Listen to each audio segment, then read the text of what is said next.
రేవంత్ గారి నాయకత్వం, కేటీఆర్ గారి నాయకత్వం, పల్లరాజిరెడ్డి గారి నాయకత్వం. జై తెలంగాణ.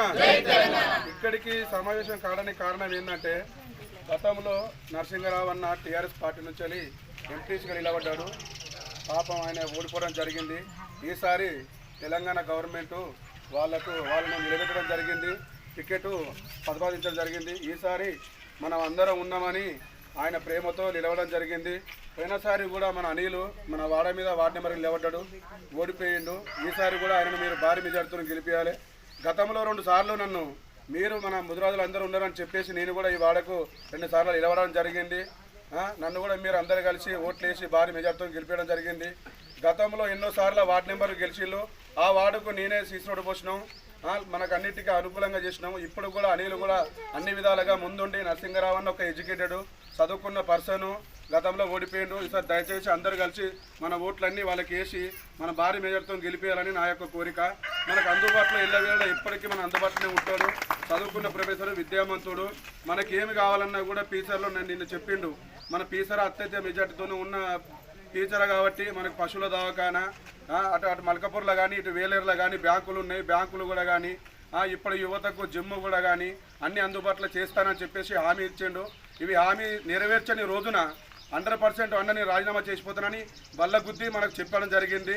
దయచేసి ఒక్కసారి పాపం మన గతంలో 2 సార్లు ఓడిపోయిళ్ళు కరుణించి మీరు ఒక్కసారి వాళ్ళను మీరు అందరూ మీ అమూల్యమైన ఓటు వేసి గెలిపారని నా యొక్క ప్రార్థన. జై తెలంగాణ.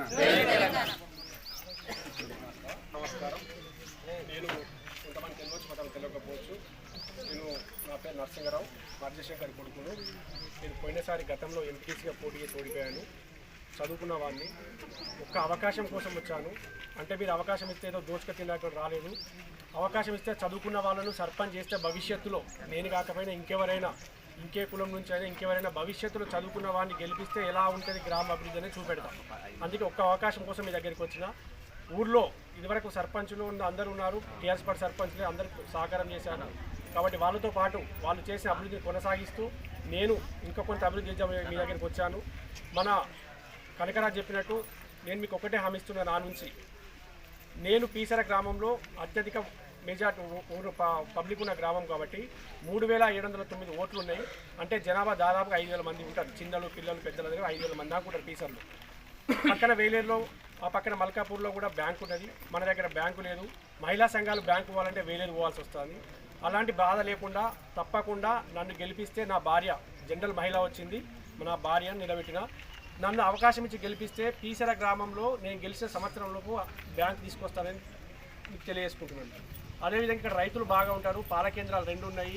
అందరూ పాలు అమ్ముకొని ఆధారపడుతున్నారు. కాబట్టి పశువుల కోసం ఏమైనా ఇబ్బంది కలిగితే డాక్టర్ కావాలి కాబట్టి కంపల్సరీ పశువుల డాక్టర్ను హాస్పిటల్ కూడా పెట్టిస్తా. ఊళ్ళో పిల్లలు చదువుకునే పిల్లలు చాలామంది ఉన్నారు కాబట్టి వాళ్ళందరి కోసం నేను లైబ్రరీ ఒకటి పెట్టిస్తాను. చాలామంది ఇప్పుడు ఆరోగ్యం కోసం బాగా ఇబ్బంది, అందరూ కూడా ఆరోగ్యంగా ఉండాలని కోరుకుంటున్నారు. పెద్దలు కావాలి, చిన్నలు కావాలి, ఎవరైనా కూడా పొద్దులేస్తే వాకింగ్ పోతున్నారు. వాకింగ్తో పాటు చిన్న చిన్న వ్యాయామాలు చేసుకోవాలంటే జిమ్ ఉండాలి. కాబట్టి ఓపెన్ జిమ్ మన అక్కడ వీలైతే అక్కడ ఇది మన బండ వీధైనా లేకపోతే చిన్న స్కూల్లో అయినా జిమ్ పెట్టిస్తానని చెప్పేసుకుంటాను. వీటన్నిటికన్నా ముఖ్యంగా కూరగాయల మార్కెట్ కూడా తప్పకుండా బండ మీద పెట్టిస్తాను. వారంలో ఏదో ఒక రోజు కూరగాయలు అమ్ముకుంటే అందరి కోరిక మేరకు కూరగాయల మార్కెట్ పెట్టిస్తా. ఈ 4 పనులు చేస్తా. చేయకపోతే మీరందరూ నన్ను అడగవచ్చు. మీరు అడగక ముందే నేను చదువుకున్నాను వాడి నేను ఏమని చేస్తా అంటే చేయకపోతే నాకు అవకాశం 1 సంవత్సరం తర్వాత నేనే రాజీనామా చేసి ఇచ్చిపోతాను. నా నుంచి అవుతలేదు, నేను చేయలేకపోతాను, రాజీనామా చేసి ఇచ్చిపోతా. ఇదొక్కటి నన్ను ఆశీర్వించండి. నేను కాదు, భవిష్యత్తులో ఇంకెవరు వచ్చినా కూడా చదువుకున్నోడు వస్తే ఎట్లా ఉంటుందో అనేది చూపెడతా. అదే ఈ కాలనీలో సీసీ రోడ్డు కూడా పోపిస్తాను. తప్పకుండా వార్డు నెంబర్గా ఆ బుజ్జిని అశ్విని గెలిపియండి, అర్చనను గెలిపియండి, అశ్విని గెలిపియండి, మా భార్య అనితను గెలిపియండి. మీకు ఈ దీంట్లో సీసీ రోడ్లు పోపిస్తాయి. దీంట్లో ఇంకొక సమస్య ఏంటంటే దీంట్లో నిండిన నీళ్లు వాటర్ కింద పోతానే ఇబ్బంది అవుతుందని చెప్పారు. దాని నుంచి కిందికి పైప్ లైన్ వేయించి బయటకు వేయించే బాధ్యత నాది. అది తప్పకుండా చేపిస్తే గెలిచినాక అది పెద్ద పనేం కాదు. అది గెలిచిన ఫస్ట్ అదే పని చేపిస్తా. నీళ్ళు గెలిచిన బయటికి పెట్టాలి చేపిస్తా వేస్ట్ వాటర్. అది కూడా ఒక్కసారి నాకు అవకాశం చూడండి. ఇంకొకటి ఏంటంటే మేము టీఆర్ఎస్ గవర్నమెంట్ ఉన్నప్పుడే మేకరవన్న సర్పంచ్ ఉన్నప్పుడే సర్పంచ్ రవ్వన్న, వీడే మామ సర్పంచ్, మా సర్పంచ్ శంకర్ అన్న, జాన్ అన్న వీళ్ళందరూ కలిసి పల్లారాజు సార్ ఎంబడి పడి పైప్ లైన్ తీసుకొచ్చారు సాగునీరు కోసం. పైప్ లైన్ పనులు జరుగుతున్నాయి, తెచ్చేలో నీళ్లు పోస్తాయి. రాజశేఖర్ సార్ నాకు బాగా దగ్గర, అందరికీ తెలుసు. రాజశేఖర్ సార్ ఎంబడి మాజీ సర్పంచ్లను గెలిచిన వార్డులను తీసుకుపోయి కూర్చోబెట్టి పైప్ లైన్ పని కూడా పూర్తి చేపిస్తాను హామీ ఇస్తున్నాను. సంవత్సరం వరకు నాకు అవకాశం అండి. ఇవేవి పనులు చేయకపోతే నేనే రాజ్యం వేసి ఇచ్చిపోతే ఒక్కసారి నమ్మండి.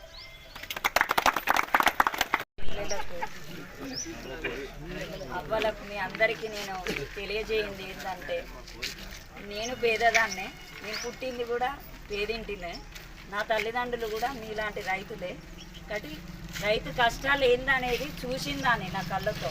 కాబట్టి విలేజ్కి ఏదో కొంచెం నా ద్వారా మంచి జరిగితే రేపు ఫ్యూచర్లకి అమ్మ ఉన్నప్పుడు చేసిందని మీరు అనుకోవాలి. కాబట్టి నేను చేస్తానని ఆశయంతో వచ్చిన, నేను ఏదో ఆశతోటి రాలేదు, ఆశయంతో మీ ముందుకు వచ్చిన. కాబట్టి నా ఆశయాన్ని నేను నెరవేర్చాలంటే మీరు నాకు అవకాశాన్ని ఇవ్వాలి.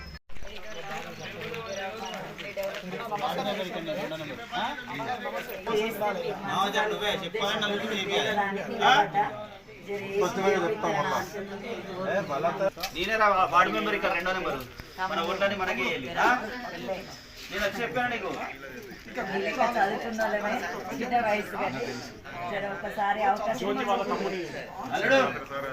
అరే మనం పరిచయం కాకు పరిచయం చేయకు ఒకసారి అవకాశం ఇచ్చి మీ సమస్యలు చెప్తే చేసే విధంగా సీసీ రోడ్డు కానీ ఏది కానీ మోరీ కానీ